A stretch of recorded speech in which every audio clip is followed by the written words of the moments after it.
O Dr. Hermenegildo nos apresentará uma comunicação, o Diário da Luta da Libertação da África Portuguesa, Amílcar Cabral e os fundamentos da sua liderança. 20 minutos, Sr. Doutor. Muito obrigado. Bom dia a todos. Permitam-me, antes de mais, cumprimentar toda a plateia, Sr. Vereador, Sra. Presidente da IPC. Queria também cumprimentar os colegas que fazem parte do painel, o Sr. Moderador e todas as entidades aqui representadas. Permitam-me também agradecer o convite que me foi formulado pelo IPC, na pessoa da Sra. Presidente, doutora Samira Baessa, e felicitar também pela iniciativa e por todo esse trabalho de restauro que o IPC tem feito a bem do nosso património. Permitam-me também mostrar o meu respeito e a minha referência por todos os presos políticos que passaram, não é, por Tarrafal, sem exceção, tanto os presos que lutaram contra, não é, o colonialismo, como também os que, no processo pós-25 de Abril, denominado PREC, Processo Revolucionário em Curso, foram também presos pelo movimento MFA e as Farc, não é, em, digamos assim, cumplicidade com o PAIGC. Portanto, são essas primeiras palavras. Relativamente à minha comunicação, como bem o senhor moderador disse, tem a ver com o Diário da Luta de Libertação da África dita portuguesa, a revisitar Amílcar Cabral e os fundamentos da sua liderança. Trouxe, no entanto, um texto que vou partilhar, não é? Um texto que eu tenho trabalhado, e trata-se de mais ou menos 6, 7 páginas, em que dou ênfase à conjuntura internacional, não é, da Guerra Fria, não é, pós Segunda Guerra Mundial, não é, que se efetivou, digamos, não é, como um contexto muito propício para o advento das novas independências, não é, dos países africanos. Também lanço um olhar sobre o panafricanismo, né? Faço uma incursão sobre o movimento panafricanismo, precisamente para evidenciar que a ideia de uma África independente vem muito de trás e nasceu fora da África, não é? E depois centro a minha comunicação mais ou menos na liderança de Amílcar Cabral, enfatizando as várias vertentes do homem político, do homem diplomata, do humanista, e algumas problematizações que têm a ver com a sua liderança. Então, nesse caso, passo a ler o meu texto e, eventualmente, poderei parar em um outro ponto para comentar o texto também. Muito obrigado. Passados mais de 5 décadas sobre o assassinato de uma das figuras políticas africanas e mundiais mais prominentes da década de 60 e 70 do século XX, Amílcar Cabral, os fundamentos da sua liderança política, o seu pensamento, entre outras dimensões do político, diplomata e intelectual que foi, tem sido ao longo desses anos objeto de estudos em diversas universidades referenciadas e alvo de interesse por parte de investigadores de diferentes gerações e de várias nacionalidades. Muitas das reflexões e contribuições sobre Cabral e seu percurso revolucionário, seja a partir da academia ou em simpósios e conferências, se nos apresentam em jeito muitas vezes celebrativo. É certo. Outras a partir de uma lente mais crítica, no registro, diria, mais científico, ponderando com acuidado o contexto histórico peculiar da sua teoria e da sua ação, que é, aliás, o que este texto, na verdade, propõe. Como se sabe, é numa conjuntura internacional da chamada Guerra Fria que se pronuncia a efetivação da independência de muitos países africanos. Refira-se que nos finais dos anos 50, início dos anos 60 do século passado, as independências de países como o Ghana, que aconteceu em 1957, das antigas colónias francesas, nomeadamente Guiné-Conakry em 1958, Senegal em 1960 e Argélia em 1962, constituíram-se em importantes factos políticos que influenciaram determinantemente as lutas dos movimentos de libertação das então designadas províncias ultramarinas portuguesas. A esse respeito, diz Cabral o seguinte, e passo a citar uma alocução que Cabral fez no âmbito de um simpósio organizado pelo Partido Democrático da Guiné, Conakry, por ocasião do dia dedicado a Kwame Nkrumah, e aconteceu em 1972. Então passo a citar Cabral. Saudamos na pessoa de Nkrumah o combatente da liberdade de todos os africanos que soube sempre dedicar um apoio sem reservas aos movimentos de libertação nacional.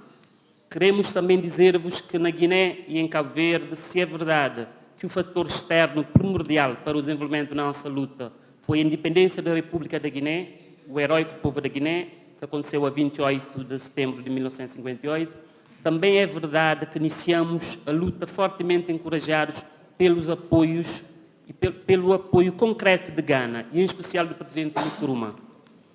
No entanto, a ideia de uma África independente remonta aos finais do século XIX. Recorde-se que, no último quartel do mesmo século, panafricanistas como Blyden, Henry Sylvester William, entre outros, falaram da necessidade do desenvolvimento político em África sem intervenção direta dos europeus. Movimento este que surgiu fora do continente africano.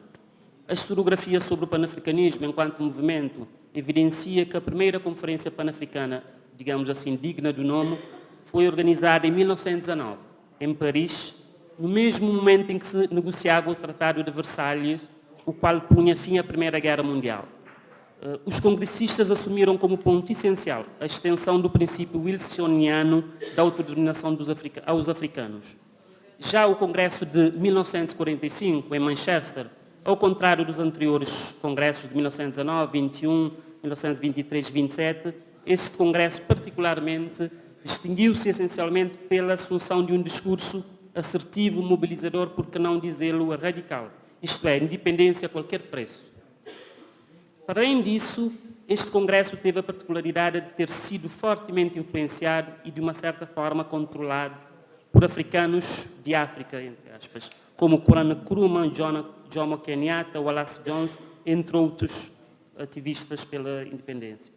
Realizados meses depois da Conferência de São Francisco, a qual criou a Carta das Nações Unidas, em que se inscrevia os direitos dos povos a serem livres de conduzir os seus próprios destinos, este decisivo congresso realizou-se graças ao lobby panafricanista do afro-americano Du Bois, através da sua organização NANCAMP, que é National Association for the Advancement of Colored People, e de George Padmore, que é um ativista também da Trinidade e Tobago, tendo as revoluções finais tendo sido fortemente influenciado por Kwame Nkrumah, uma figura que deveria ser incontornável nas lutas pelas independências. Entretanto, um outro movimento defendeu a ideia da emancipação africana, o Garveyismo, movimento político pan-africano de Marcus Garvey, seguidor de Blyden, que sustentava as ideias de retorno à África e da África para os africanos. Todavia, antes do eclodir da guerra colonial da África dita portuguesa, houve uma série de conferências levadas a cabo pelos líderes dos novos Estados africanos, já independentes. Um dos mais importantes foi a primeira Conferência dos Povos Africanos em 1958, promovida pelo carismático Kwame Nkrumah, o primeiro presidente do Ghana, onde participaram potenciais líderes que iriam desempenhar um papel de destaque nos processos de libertação dos seus respectivos países, como Patrice Lumumba, Alden Roberto, Amílcar Cabral, este último ainda que formalmente o nome não constasse dentre os participantes convidados. Na segunda conferência de Tunis, que teve lugar em 1960, foram deliberadas importantes resoluções e institucionalizadas estratégias de ações revolucionárias direcionadas numa frente comum de luta, em que tinham como seus representantes Amílcar Cabral, nessa conferência participou com o pseudônimo Larbac, e os angolanos Viriato da Cruz e Lúcio Lara, Usan Zicote de Menezes, natural de Santo Tomé, ao passo que a UPA, que é a União das Populações de Angola, um partido político, que viria depois transformar-se no FNLA, de 1961, depois da sua fusão com o PDA. Fizeram-se representar pelo seu país fundador, Álvaro Holder Roberto, usando o nome de José Gilmore. Paralelamente os fóruns, esses líderes aproveitavam-se de qualquer plataforma internacional de reflexão e articulação para denunciarem e combaterem o colonialismo, como o Circuito de Argel, por exemplo, que foi uma plataforma prestigiada de encontros de intelectuais exilados políticos vindos de várias barragens, os quais serviram de ancoragem aos movimentos de libertação.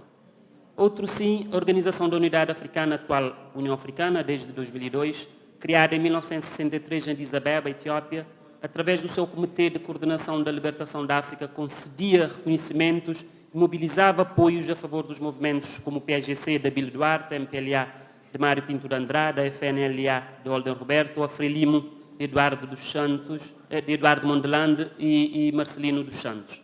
Igualmente apoiava os outros movimentos nacionalistas do atual Zimbábue, África do Sul, Namíbia, entre outras nações africanas que esperavam a liberdade e a independência.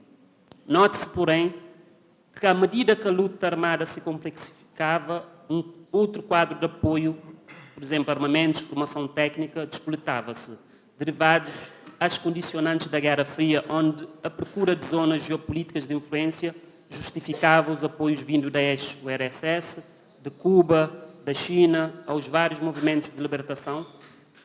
Importa também realçar os valiosos apoios dos países escandinavos ao PAIGC, à Frelimo, ao MPLA, nos finais da década de 1960. No entender de Amílcar Cabral, a libertação da África dita portuguesa produziria a libertação de Portugal, o que chegou mesmo a acontecer, visto que é quase impossível entender todo o processo revolucionário que culminou no golpe de Estado conhecido por Revolução de Abril, sem referência à guerra colonial, principalmente na Guiné-Bissau. Aliás, uma tese há muito tempo defendida pelo investigador Abel Jaci Amado, a qual subscrevemos, e que em Portugal, por exemplo, Mário Soares sempre enfatizava em celebrações do 25 de Abril, que este importante facto para Portugal, o 25 de Abril, também se devia aos combatentes da liberdade da pátria, como Cabral e outros combatentes da sua geração. Recorde-se que, nos anos finais, a situação da guerra da dita Guiné Portuguesa resultou em ruptura do poder militar com as orientações políticas de Marcelo Caetano, sendo que a primeira reunião de preparação da operação que veio a culminar na Revolução dos Escravos teria ocorrido em Bissau a 21 de agosto de 1973 e que quase todos os destacados líderes do 25 de Abril passaram pela Guiné durante a Guerra Colonial, a saber, Otelo Saraiva de Carvalho, Vasco Lourenço, António Spínola, entre outros. Por esses motivos, são historicamente conhecidos como rapazes da Guiné. Tal facto pode ser comprovado mediante N testemunhos de Vasco Lourenço e outros capitães de Abril. Cabral, desde cedo, argumentou que as forças do PAIGC não eram militaristas, mas antes constituídas por militantes armados. Defendia a primazia do político sobre o militar desde o famoso Congresso de Caçacá, realizado em fevereiro de 1964 nas matas da Guiné-Bissau. Entre 1956 e 1963, tentou-se várias vezes uma saída negociada do colonialismo. Cabral sublinhou que o PAIGC foi obrigado a optar pela violência, pois se tivesse o governo de Salazar, foi presidente do Conselho de 1933 a 1968, período conhecido por Estado Novo. Tivesse Salazar optado por uma negociação pacífica, a guerra dificilmente teria sido uma realidade. Todavia, a guerra de libertação ou a incitação à violência por parte dos movimentos de libertação, antes de mais, enquanto fenómeno político, deve ser entendida na seção de Clausewitz, como um prolongamento da política por outros meios designadamente violentos, em face dos massacres havidos nas ex-colónias, a saber, massacre de Batepá, em São Tomé e Príncipe, em 1953, massacre de Pidjigiti, Guiné-Bissau, em 1959, massacre de Moeda, em Moçambique, em 1960, massacre de 4 de janeiro de 1961 em Angola contra as populações das províncias de Malange e Luanda Norte. Na perspectiva de Cabral, a violência deveria ser usada de forma racionalizada, controlada e direcionada. Este concebia o uso da violência como forma de resistência, uma vez que reconhecia no sistema colonial uma forma permanente de violência institucionalizada. O PAIGC selecionava as ações violentas em função de objetivos estratégicos, através de técnicas subversivas próprias, mas também através de apropriações de experiências alheias, de outros contextos, tendo sempre em vista a realidade concreta da luta armada, bem como a sua evolução. As experiências, por sua vez, eram muito tributárias, numa fase inicial da luta, das influências doutrinárias da Revolução Cubana, na implantação da guerrilha, por exemplo, e também do maoísmo, especialmente no que toca à teoria do cerco da cidade a partir do campo. Não é por acaso que no primeiro ano da Guerra da Guiné-Bissau, em 1963, forças armadas colonialistas ressentiram-se imenso das consequências dessas formas subversivas de violência, bem como da destruição de canais de transporte terrestres e marítimos, do cerco dos centros urbanos através da eletrificação com arames farpados. Também temos de enfatizar aqui que Cabral via a cultura como um valor determinante para a resistência política. Como líder partidário num contexto de guerra, promoveu em escritos e ensinamentos a pedagogia de valores e de princípios modeladores da sua liderança política. Amílcar Cabral assumia como condição fundamental da liderança política a institucionalização ou a instituição, o coletivo, a coletividade acima do culto do eu, o culto da personalidade. Condenou o apego ao poder. Portanto, aqui está implícita a ideia da rotatividade. No seio do Partido Único ou num cenário de disputas entre partidos? Na verdade, podemos dizer que Cabral acaba por ser um grande teórico do Partido Único, resultante também da sua influência que teve do conceito de partido vanguarda de Lenin, do marxismo. Cabral condenou também o oportunismo, a demagogia enquanto se falta a verdade perante o povo. Cabral chegou mesmo a afirmar não dizer mentiras e não reclamar vitórias fáceis. A historiografia revela que a liderança de Cabral, paralelamente à legitimidade histórica que reivindicava para si e para o PAIGC, se revestiu de uma necessidade constante de legitimação das suas ações nas instâncias internacionais como as Nações Unidas, nomeadamente pressionando o cumprimento por parte de Portugal colonial da Resolução 1514 de dezembro de 1960, a também chamada Resolução da Ortoga da Independência. É também de salientar a ação política que perspectivou a Resolução da Addis Abeba, isto é, a Resolução 2795 do Conselho de Segurança das Nações Unidas, na qual foi deliberado, em 1972, o envio de uma equipa a convite de Cabral para visitar as zonas libertadas do território da Guiné-Bissau. As zonas libertadas, podemos dizer que foram também visitadas por eurodeputados, cineastas e pessoas com influência que ajudavam também a divulgar o que é que se passava, qual é a realidade no interior da Guiné. No entanto, um dos pontos mais altos da ação diplomática do PAIGC terá sido a participação de Amílcar Cabral numa sessão do Congresso norte-americano, aliás, considerado por estudiosos como sendo uma notória viragem da diplomacia do PAIGC nos finais da década de 60. Só para abrir um parênteses, nesse congresso Cabral fez prova do uso de material de guerra que se chama napalm, que era um material, não é uma bomba, digamos, de fragmentação, que os Estados Unidos fornecia a Portugal. E Cabral, nessa conferência, argumentou no sentido de que os Estados Unidos não deveria, uma nação que promovia a democracia, não deveria estar a apoiar um dos colonialismos que Cabral considerava dos mais atrasados, que era o colonialismo português. Do seu desempenho resultou o apoio moral de respeitáveis congressistas norte-americanos, significativos donativos de ONGs dos Estados Unidos e de países nórdicos como a Suécia e, por conseguinte, uma clara viragem do enfoque diplomático. É importante também sublinhar aqui, né, abrindo parênteses, que a luta de Amílcar Cabral e da sua geração, dos combatentes e do PAIGC, nunca se cingiu apenas à luta armada. A vertente de diplomacia para Cabral era fundamental. Depois, prosseguindo, depois dos proveitos advindos desses factos políticos ou diplomáticos, estavam assim lançadas sólidas bases para a concretização do objetivo maior do PAIGC, que era a independência de Guiné e Cabo Verde. A proclamação da independência da Guiné-Bissau acontecera de forma unilateral a 24 de setembro, depois do assassinato de Amílcar Cabral. A proclamação foi em Medina de Bué, no interior da Guiné-Bissau, e só foi reconhecida por Lisboa em 1974. Já a de Cabo Verde deu-se, como sabemos, a 5 de julho de 75, e o PAIGC, pelo seu sucesso enquanto movimento de libertação, viria ser reconhecido pelo jornal, famoso jornal Jeune Afrique, como um caso de estudo de referência internacional a nível, né, de movimentos de libertação que tiveram, não é, esse sucesso. Com a morte de Cabral, a 20 de janeiro de 73, a luta armada intensificou-se muito, com proveitos em favor do PAIGC e contrariando, em parte, todo o preceito ideológico da africanização da guerra protagonizado pelo general António Spínola, enquadrado no seu plano por uma Guiné melhor. Essa estratégia visava recrutar os guineenses, tornando-os comandos e fuzileiros e atuar sobre as variáveis psicológicas e sociais na tentativa de conquistar as suas mentes e os seus corações, colocando-os contra os cabo-verdianos, grosso modo pertencentes à cúpula do PAIGC. Cabral denominou-a de política de sorriso e sangue, essa política do general Spínola, quando foi para a Guiné.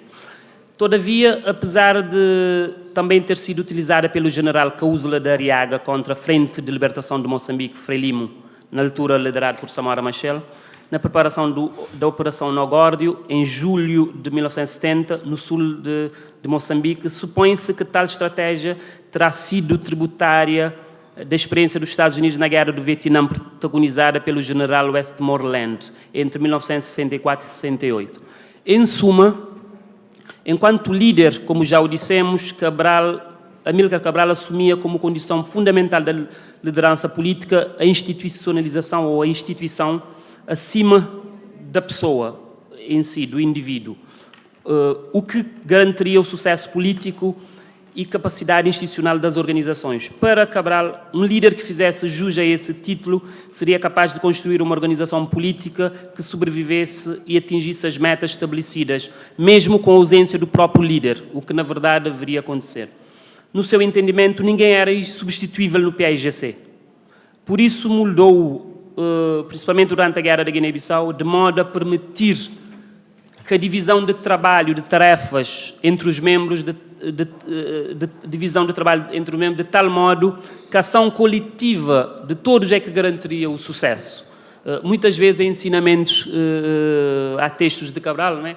Que mostra, que justifica porque é que existiam alguns combatentes que estavam na frente e porque é que outros, inclusive muitos cabo-verdianos, estavam na vertente diplomata, não é? Portanto, diferencia essas tarefas e a interligação, não é? A integração de todos os contributos é que contribuiria para o sucesso. Todos esses factos terão permitido, na verdade, a garantia do sucesso da luta e, por conseguinte, a concretização dos objetivos principais propostos, a independência da Guiné e de Cabo Verde. Uma tal leitura pode explicar, em parte, o fato da sua morte não ter enfraquecido de forma dramática as estruturas do PAIGC, nem a luta armada, como muitos opositores acreditavam. Por fim, a dimensão iconoclástica que se nos apresenta muitas vezes do revolucionário, da qual falava Abel Jaci Amado no seu texto Os Três Cabrais, hoje em Cabo Verde, uma leitura necessária, diria eu, a dimensão iconoclástica que se nos apresentam tende a inverter perigosamente o princípio basilar de Cabral, a ideia da valorização do grupo e de cada um como parte integrante de uma organização, do primário da instituição sobre o culto da personalidade. Por fim, pensamos que qualquer abordagem que visa cultuar Cabral inibe uma leitura crítica e englobante, ou seja, integrada, de todo o processo da luta de libertação.